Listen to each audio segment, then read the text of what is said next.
All right, today we have chapter 1, section 3 in the Stone Age, and we are talking about the earliest cities. Under a fierce desert sun, long lines of people are digging a long trench, soon to become a deeper canal. Other people lift heavy baskets of dirt from the canal over their shoulders.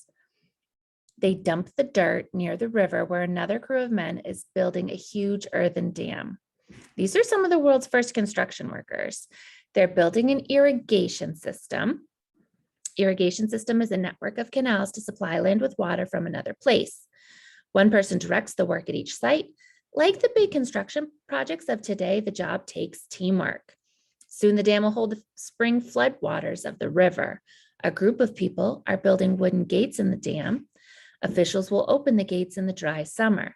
Water will flow through the canals, irrigating and growing the crops. So they will have stable water through the hot summer. It's definitely an improvement, right? The advantages of a settled life.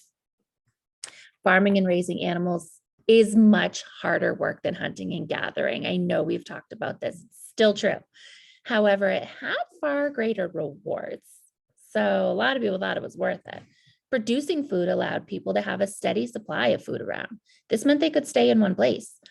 People often had a food surplus, meaning more than what was needed. Surplus food could be stored for use at another time. And then the population grows. Having surplus food affected the size of families. The hunting gathering lifestyle didn't allow parents to have many children. How could they feed them all? Now, with food surpluses, you could feed more people. Here's a graph of population growth. The world's population spiked around 3,500 BCE.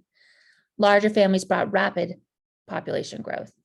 Scientists estimate that about 10,000 years ago, the population of the world was about 10 million, which was like the number of people living in Los Angeles in 2001. It's gone down a lot, actually.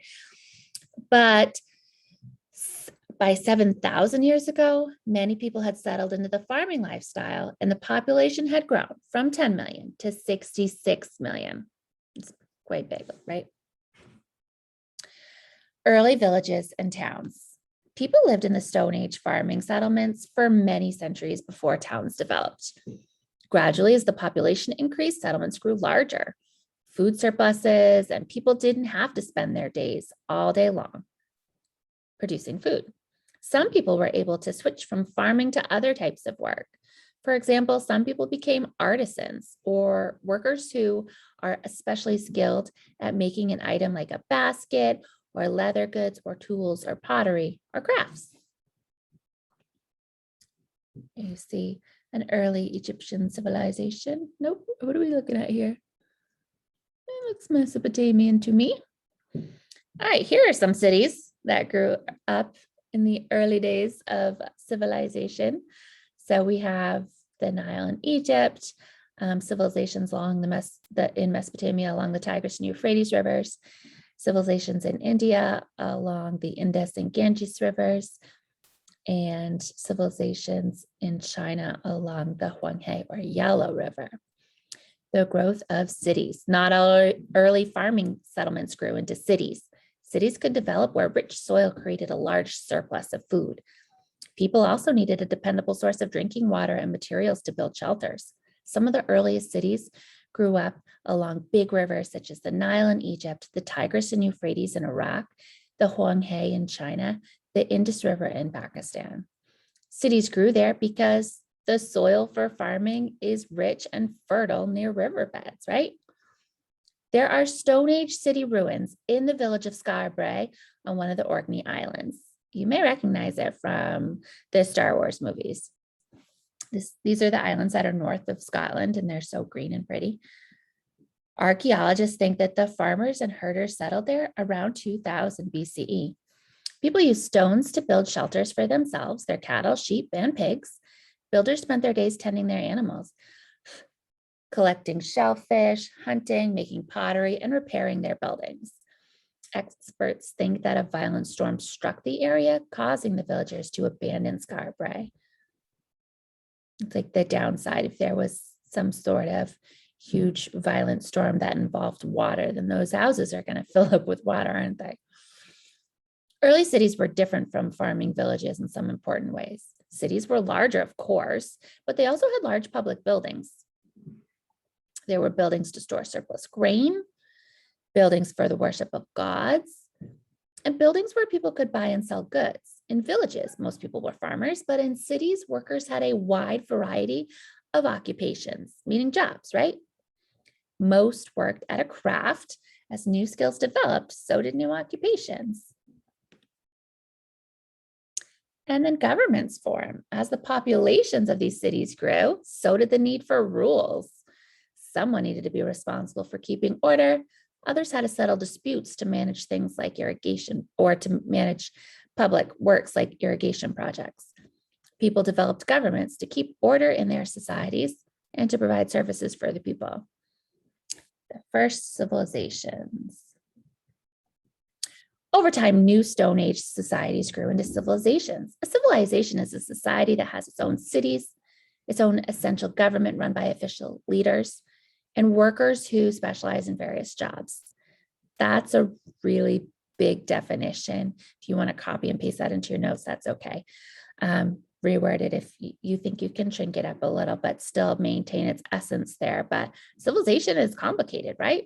It's basically like a city with its own culture. This job specialization, though, led to another feature of civilization: social classes. Writing, art, and architecture are also characterizations of a civilization. So there's a lot involved there. By 6600 BCE, it was still a really long time ago, artisans in Europe and Asia had learned a new skill. They discovered that by melting a certain rock at high temperatures, you could separate the metal copper from the rock. Smelting, right? We know that from the Iceman. By 3000 BCE, artisans had learned to mix copper with another metal called tin to make a mixture called bronze.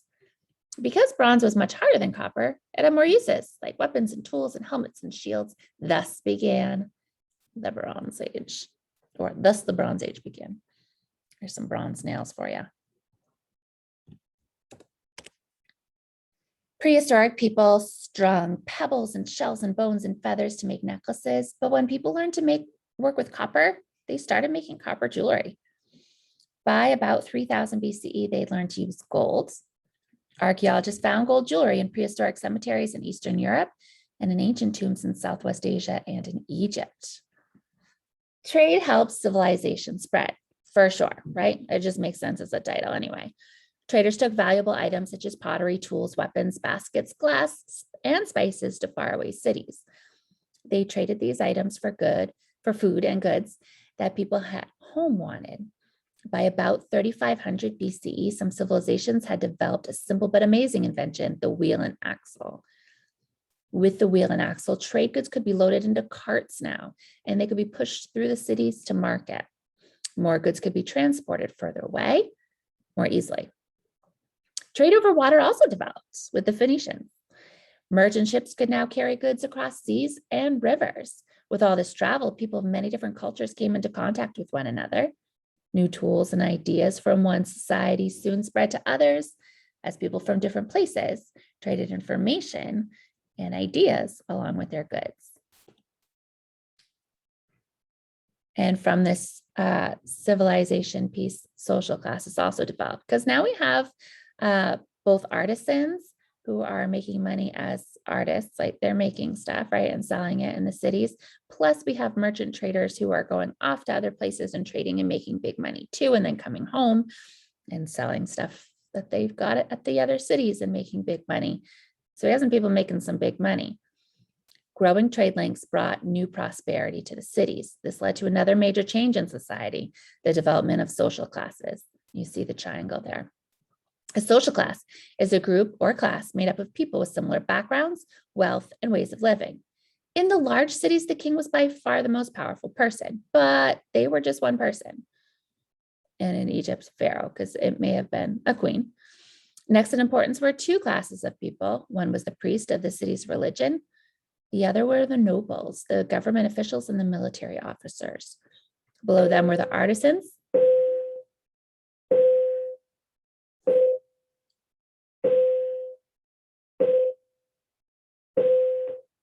Below them were artisans, traders, and merchants. At the very bottom of the social ladder were those common workers and farmers. So important. Couldn't survive without them, but they're at the bottom of the social class. All right, so that is where we are stopping for today. And you are taking your notes. I will see you later.